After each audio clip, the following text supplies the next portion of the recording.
Hello বন্ধুরা, good morning, happy Sunday. তোমাদের সাথে না আজকে একটা আমার গনু দাদার একটা আশ্চর্যজনক মানে অবাক করা কাণ্ড আর কি, গনু দাদার কাণ্ড আমি তোমাদের সাথে শেয়ার করতে এসেছি। অনেক দিন আগেই শেয়ার করার কথা ছিল, কিন্তু একটু দেরি হয়ে গেল শেয়ার করতে। এই যে দেখো, তোমরা তো সবাই জানো, আমার আগে তো তোমাদের সাথে তো এই আসনটা আমি শেয়ার করেইছি। এই যে আমাদের যে গনু দাদা আগে থেকেই তো আমাদের আসনে ছিল, এই গনু দাদাকেই আমি পুজো করে এসেছি এতদিন। কিন্তু এই যে পাশে যে ছোট্ট গনু দাদা দেখতে পাচ্ছ, এই গনু দাদার আবির্ভাব কী করে হলো তোমাদেরকে জানাই।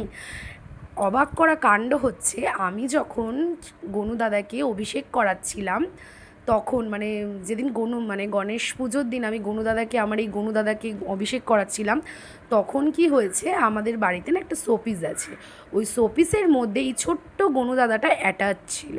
তোমাদেরকে শোপিসটা আমি শেয়ার করছি, এই যে এক্ষুনি দেখাচ্ছি, এই যে এই শঙ্খটা, এর মধ্যে না এই গনু দাদা অ্যাটাচ ছিল। তো আমার ভুল মানে আমার খুব খারাপ লেগেছিলো সেদিন, খুব কষ্ট লেগেছিলো। এই শঙ্খটা আমি রাখতে গিয়ে, আমি প্রত্যেকবারই গণেশ পুজোর সময় শঙ্খটা পাশে রাখি, গণেশ পুজো যেহেতু এর মধ্যেও একটা গনুদাদা থাকে, তাই জন্য সেদিনকার ভুলবশত না আমার হাত থেকে এই শঙ্খটা পড়ে যায়। পড়ে গিয়ে এই এখানে যে গণেশ ঠাকুরটা ছিল সেটা আমার হাতে খুলে চলে আসে পুরোটাই, কিন্তু শঙ্খটার কিচ্ছু হয়নি, শুধু গণেশ ঠাকুরটা খুলে চলে এসেছে। আমি যখন আমার বড় গনু দাদাকে আমি অভিষেক করাচ্ছিলাম, তখন তারপরে ভাবলাম যে এইভাবে খুলে চলে এলো কেন। তারপর থেকেই সেদিনকার তোমরা তো আমার আগের ব্লগে দেখতেই পেরেছো শর্টসে, যে আমি এই গনু দাদাকেও এবারে পুজো করেছি, অভিষেক করিয়েছি। আমার বড় গনু দাদার সাথে ছোট গনু দাদাকেও আমি স্নান করিয়েছি, পুজো করিয়েছি ভক্তি ভরে।